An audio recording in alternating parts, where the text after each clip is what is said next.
पवन पुत्र हनुमान बाल ब्रह्मचारी थे, तो फिर उनके पुत्र कैसे हुए मकरध्वज? आइए जानते हैं। पवन पुत्र हनुमान बाल ब्रह्मचारी थे, लेकिन मकरध्वज को उनका पुत्र कहा जाता है। यह कथा उसी मकरध्वज की है जो वाल्मीकि रामायण के अनुसार लंका जलाते समय आग की तपिश के कारण हनुमान जी को बहुत पसीना आ रहा था। इसलिए लंका दहन के बाद जब उन्होंने अपनी पूंछ में लगी आग को बुझाने के लिए समुद्र में छलांग लगाई, तो उनके शरीर से पसीने के एक बड़ी सी बूंद समुद्र में गिर पड़ी। उस समय एक बड़ी मछली ने भोजन समझकर वह बूंद निगल ली। उसके उदर में जाकर वह बूंद एक शरीर में बदल गई। एक दिन पाताल के असुर राज अहिरावण के सेवकों ने उस मछली को पकड़ लिया। जब वे उसका पेट चीर रहे थे, तो उसमें से वानर की आकृति का एक मनुष्य निकला। वे उसे अहिरावण के पास ले गए। अहिरावण ने उसे पातालपुरी का रक्षक नियुक्त कर दिया। यही वानर हनुमान पुत्र मकरध्वज के नाम से प्रसिद्ध हुआ। जब राम रावण युद्ध हो रहा था, तब रावण की आज्ञा अनुसार अहिरावण राम लक्ष्मण का अपहरण कर उन्हें पातालपुरी ले गया। उनके अपहरण से वानर सेना भयभीत व शोकाकुल हो गई, लेकिन विभीषण ने यह भेद हनुमान के समक्ष प्रकट कर दिया। तब राम लक्ष्मण की सहायता के लिए हनुमान जी पातालपुरी पहुँचे। जब उन्होंने पाताल के द्वार पर एक वानर को देखा, तो वे आश्चर्यचकित हो गए। उन्होंने मकरध्वज से उसका परिचय पूछा। मकरध्वज अपना परिचय देते हुए बोला, मैं हनुमान पुत्र मकरध्वज हूँ और पातालपुरी का द्वारपाल हूँ। मकरध्वज की बात सुनकर हनुमान क्रोधित होकर बोले, यह तुम क्या कह रहा है दुष्ट? मैं बाल ब्रह्मचारी हूँ, फिर भला तुम मेरे पुत्र कैसे हो सकते हो? हनुमान का परिचय पाते ही मकरध्वज उनके चरणों में गिर गया और उन्हें प्रणाम कर अपनी उत्पत्ति की कथा सुनाई।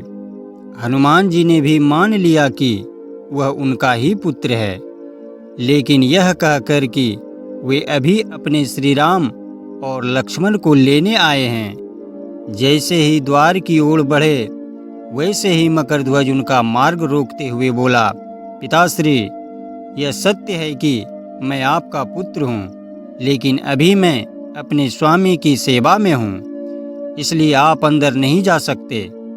हनुमान ने मकरध्वज को अनेक प्रकार से समझाने का प्रयास किया, किंतु वह द्वार से नहीं हटा। तब दोनों में घोर युद्ध शुरू हो गया। देखते ही देखते हनुमान जी उसे अपनी पूंछ में बांधकर पाताल में प्रवेश कर गए। हनुमान सीधे देवी मंदिर में पहुँचे, जहाँ अहिरावण राम लक्ष्मण की बलि देने वाला था। हनुमान जी को देखकर चामुंडा देवी पाताल लोक से प्रस्थान कर गई। तब हनुमान जी देवी रूप धारण करके वहाँ स्थापित हो गए। कुछ देर के बाद अहिरावण वहाँ आया और पूजा अर्चना करके जैसे ही उसने राम लक्ष्मण की बलि देने के लिए तलवार उठाई, वैसे ही भयंकर गर्जन करते हुए हनुमान जी प्रकट हो गए और उसी तलवार से अहिरावण का वध कर दिया। उन्होंने राम लक्ष्मण को बंधन मुक्त किया। तब श्री राम ने पूछा, हनुमान, तुम्हारी पूंछ में यह कौन बंधा है? बिल्कुल तुम्हारे समान ही लग रहा है, इसे खोल दो। हनुमान ने मकरध्वज का परिचय देकर उसे बंधन मुक्त कर दिया। मकरध्वज ने श्री राम के समक्ष सिर झुका लिया। तब श्री राम ने मकरध्वज का राज्याभिषेक कर उसे पातालपुरी का राजा घोषित कर दिया और कहा कि भविष्य में वह अपने पिता के समान दूसरों की सेवा करे।